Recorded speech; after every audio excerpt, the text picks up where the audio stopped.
finally been confirmed that the Kanto legendary birds are coming to max battles, and if you ask me, the writing is on the wall when it comes to the future of legendary raids. When raids were introduced to Pokemon Go, they required players to physically venture out to gyms at random times and locations, and you needed to play with other people in person in order to complete the raids. Sound familiar? Over time, raids got easier for a variety of reasons. They tuned down the difficulty, sure, but power creep was also a factor. As new Pokemon were introduced to Go, every player's DPS potential continued to climb. Thanks to the level cap increase to 50, there are a handful of legendary raids that can be completed by a single account. Even free-to-play and more casual players can catch wild Pokemon up to level 35, which means you can effectively build raid teams without spending Stardust. If you live in a populated area, you don't even need to build a raid team thanks to raid lobbies holding 20 players. You and a dozen other freeloaders can just get carried through raids and have the same chance at a Shundo legendary as the 1 or 2 tryhards that actually have good Pokemon. And remote raids have turned the raid system into a complete joke.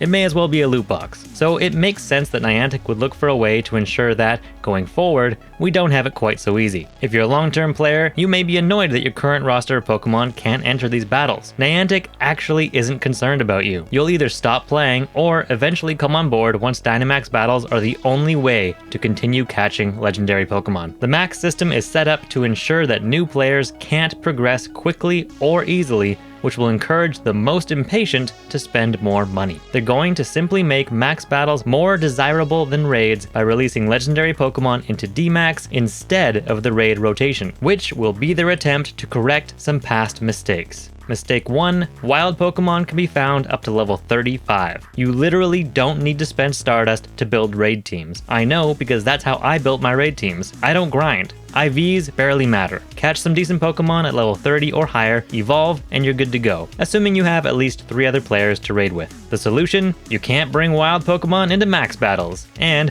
Dynamax Pokemon are caught at a cap of level 20. So you need to use Stardust and Candy to get them up to a serviceable level 30. And what's more, to unlock max moves, you need a lot more Candy. And if you trade them, the max moves will reset, making it harder to help out a newer player. Sure, you only need to build teams of 3 instead of 6, but considering how much Candy, Stardust, and MP you need to build a team, it means you'll be grinding for resources more than before. What's worse, you'll be penalized for holding off on leveling up your max moves. I would regularly wait until the last minute to power up or evolve Pokemon to take into raids. My policy is always to only power up something when I need it, but that policy bit me in the butt when the first Gigantamax Pokemon released, and I ended up spending Pokecoins on MP just to level up max moves. MP is the real kicker. If you're a dedicated, free-to-play player, you can get by without much worry as long as you stay on top of it. But if you don't plan ahead, you'll be left with underpowered Pokemon and may be forced to make a choice on the day you actually want to use them. And let's not forget max mushrooms, in case powering up your Pokemon still isn't enough. All this talk about MP leads to the next mistake. Mistake 2, the free daily raid pass. I catch a legendary Pokemon for free every day. I usually have around 20 Premier Balls to throw, and usually catch it with a Pineapple Berry for the extra candy. And I don't think they like that. Niantic's solution? Max Particles. Max Particles have 2 purposes. They're used for completing max battles, and they're used for leveling up max moves. And what's more, the only way to get your free daily limit is to walk or collect them from different power spots. It's not difficult, but it's more involved than spinning a single gym. Will a player eventually get enough Pokemon geared up to make the choice between battling and leveling max moves irrelevant? Yes, but a new player will be forced to choose, and an impatient new player may drop a few bucks here and there to get themselves a day ahead, just like they're more likely to pay for increased items and Pokemon storage, and even for things like lucky eggs. Ultimately, this game monetizes impatience above all else. And of course, since we're capped at 10 Premier Balls to catch a Dynamax Pokemon, most people aren't going to chance using a Pineapple, they're going to use a Golden Raspberry instead, and as we all know, they're monetizing the option to double the amount of Premier Balls you get at every encounter. Mistake number 3, the remote raid pass. If it wasn't for the global shutdown of 2020, the remote raid pass wouldn't exist. Niantic has made it clear that it's not the way they want people engaging in cooperative gameplay. Niantic's solution? Dynamax cannot and will not be able to be done remotely. Gathering a 40-person group for a Gigantamax is ridiculous, but that quickly fell all the way down to 4 players being able to take down Gigantamax Toxtricity. Now the Max Mushroom is a thing, for a price, and I'd bet it will put a lot of Gigantamax battles battles within reach for 4 players, assuming they're dedicated enough and big enough spenders. They want people to get out there, and I would guess it's for these 3 reasons. 1. Pure pressure is profitable. Groups of people encourage and motivate each other to keep playing, so they want you to get together with other players. They want you to see that guy get a hundo and that girl get a shiny, so that you can think to yourself, surely your time will come if you just keep raiding. Number 2, location data. Of course they want location data. It's not a conspiracy, it's valuable data, and we'd be stupid to think they don't make money off of it. And 3, once you're out,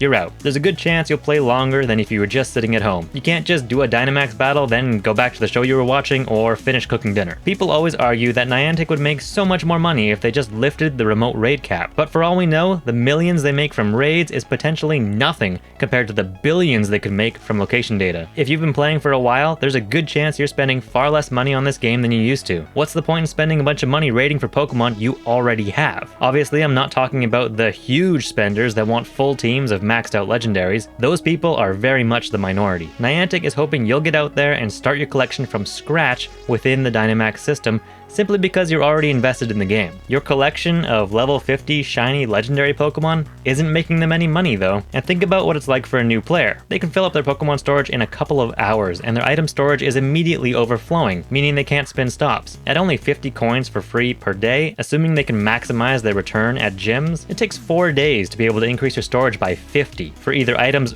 or Pokemon. This is the impatience they're really hoping to capitalize on. If they hook a new player, there's a good chance that player will spend more in their first year than every year that follows. That's certainly how it worked for me. The more I've played, the less money I've been tempted to spend. I don't need premium items that increase XP and Stardust. I don't need to do raids to get more candy or shinies, etc. Everything is easy for me now, except max battles. And new players won't have the baggage that old players carry around. They'll be excited to see new, old legendaries come to Dynamax battles because it will be their first opportunity to catch them. And once the player base hits critical mass participation in max battles, raids will become the side activity where you can use your old or wild Pokemon and roll the dice for a shiny costume Pikachu. But what do you think? Is this Niantic's master plan? With the Kanto birds coming to Dynamax, will they ever be in regular raids again? And how many players will these take? I'm hoping these will be 4 players at most, and I'm fine with them being difficult for 4 players. I just really don't want to coordinate groups larger than that. Gigantamax being once a month is enough for that kind of thing. 3 weeks in a row is going to be tough to consistently coordinate a large group. Anyways, thanks for watching. See you in the comments. And if you're still here, let me know if you think I should do more of this kind of video. I've actually had the script for this mostly written in this form for like the past